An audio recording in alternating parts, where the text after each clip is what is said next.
Now, the latest research on memory says that 50% of what we talk about in our past isn't even the truth. So we make stuff up about the past. In other words, people are reliving a life that they didn't even have just to reaffirm that they can't change, right? Wow.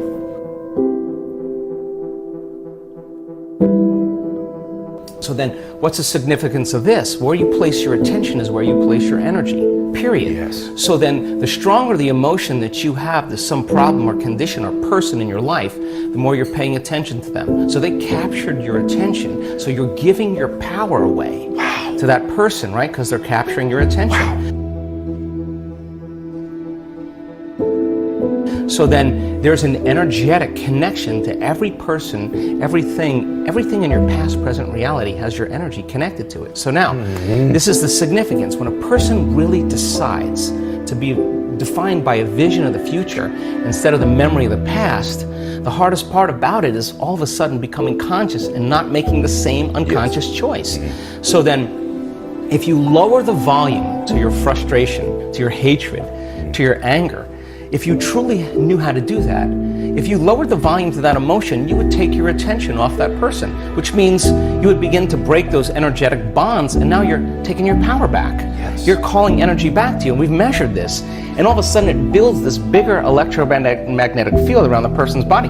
That's energy to heal. That's energy to create a new future with, right? And then if you didn't want to lower the volume to the emotion, then just take your attention off the person. And every time you take your attention off the person, if you became conscious of that, you wouldn't feel the emotion. Now the body, though, has been addicted to that emotion because you're using that person to reaffirm your addiction to hatred or frustration. And if that person died, you find another one. So then here you go now. So now you're in a position now where you begin to lower the volume to that emotion, and the body's going, wait a second, you've been doing this for the last 20 years, and all of a sudden you're just going to stop hating? And the body says, well, I've been conditioned this way, and conditioning is based on the past. So when the body feels the lack of that emotion, just like a drug addict, it says, hey, you're off schedule here. So now the body starts influencing the mind to think about experiences that are embossed in the brain that are based on that emotion. So the emotion now is causing you to think in the past. If we teach a person then how to trade that frustration or that hatred for an elevated emotion, and they'll say, yeah, but you know, it was my ex's fault, or I got betrayed by my partner in business. Yeah, we know that. Okay, so let's take your partner in business or take your ex. Let's duct tape him, put him in a cannon, and shoot him to the moon. Now what are you going to do? Sooner or later, you got to reckon with yourself and change, right? So then, teach a person then how to trade that emotion for an elevated emotion. Now, trade the emotion for an elevated emotion. Right. So you're going to give that up, and you're going to practice feeling gratitude, as an example. Yes. And the person says, well, I can't feel gratitude. And I say, absolutely you can, because you don't practice feeling it. You practice spending most of your time feeling hatred and frustration. So now it's going to take a little time to cause that heart of you to bloom, or your heart of yours to bloom. Once they're able to feel even the smallest measure of gratitude, where they start feeling appreciation, thankfulness. Gratitude, it's emotional signature. When you get something, when you're receiving something, when something has happened to you, or when something is happening to you, you say thank you because you're receiving something. So the emotional signature of gratitude means the event has already happened, or it's happening to you. So the moment you open your heart and you feel gratitude, well, that emotion then is telling the body that the experience has already occurred, and the thought then can make it into the body because it's consistent with the thought. So now you're beginning to program the autonomic nervous system into a very specific destiny. And you got to maintain that modified state of mind and body your entire day, independent of the conditions in your outer environment, independent of your body's cravings of those emotions and habituations, and independent from time. And if you can, get ready, because something weird or unusual, some synchronicity, some coincidence, some opportunity is going to land in your lap, and you didn't have to go and get it. Yes. It came to you. Now you're the vortex of creation. So if you say to me, well, I was feeling gratitude, but then there was traffic, or my coworker sent me a nasty email, then I would say, oh my God, You mean you're allowing your environment, your outer environment, to control how you feel and think? You're back to the unconscious program that you're the victim to your life. You got it. But when you start producing those outcomes in your life, you're going to pay attention to what you did inside of you, and you're going to believe more that you're the creator of your life and less a victim of your life. We're changing our brain and body to live in that future present reality so that you feel connected to a future instead of the past. And when you're connected to the past, you're looking for it. And if you're looking for it, you're separate from it. If you're being it, then there's a complete change in energy. And nobody changes until they change their energy. When you change your energy, you change your life.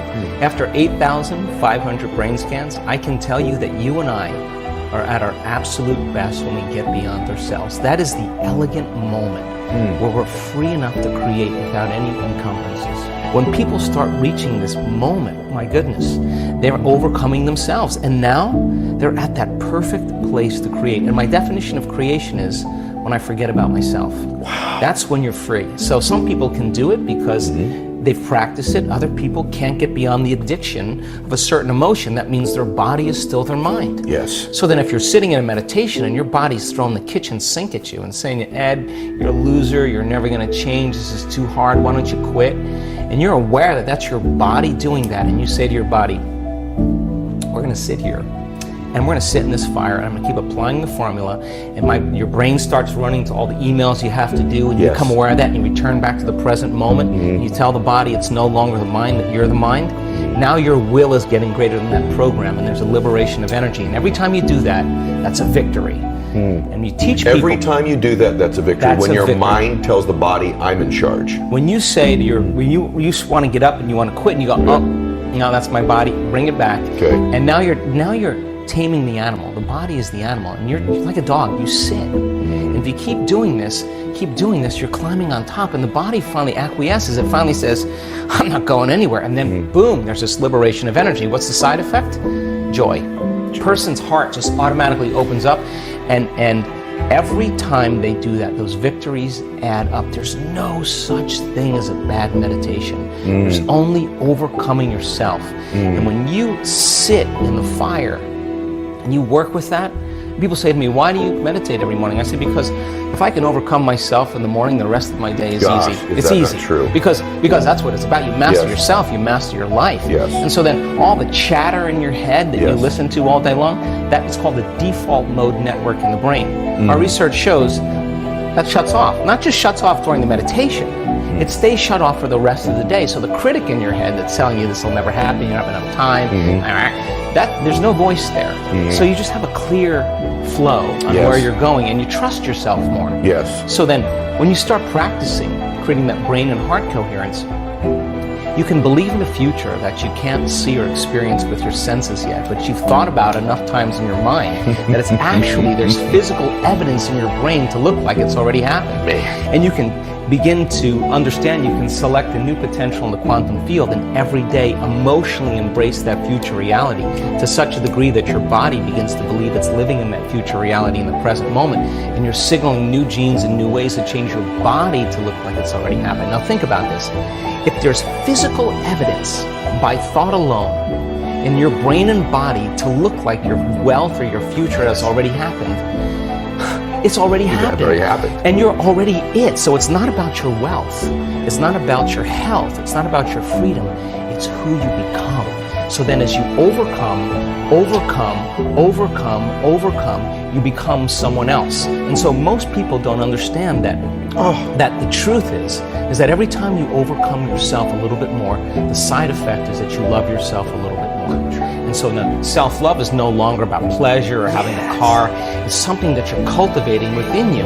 So then imagine, we have research to show, and this is such a duality, that when you start seeing the brain start synchronizing, getting coherent, the front of the brain and the back of the brain, the two hemispheres coming together, and we can say to scientists that come and study our work, oh, watch this, Ed's gonna pop. What do you mean? Just watch, this is gonna be good. And all of a sudden you see this brain going into this kind of psychic union, the heart blows wide open, you see coherence going on, and you look around at that person, and there's tears running down their face.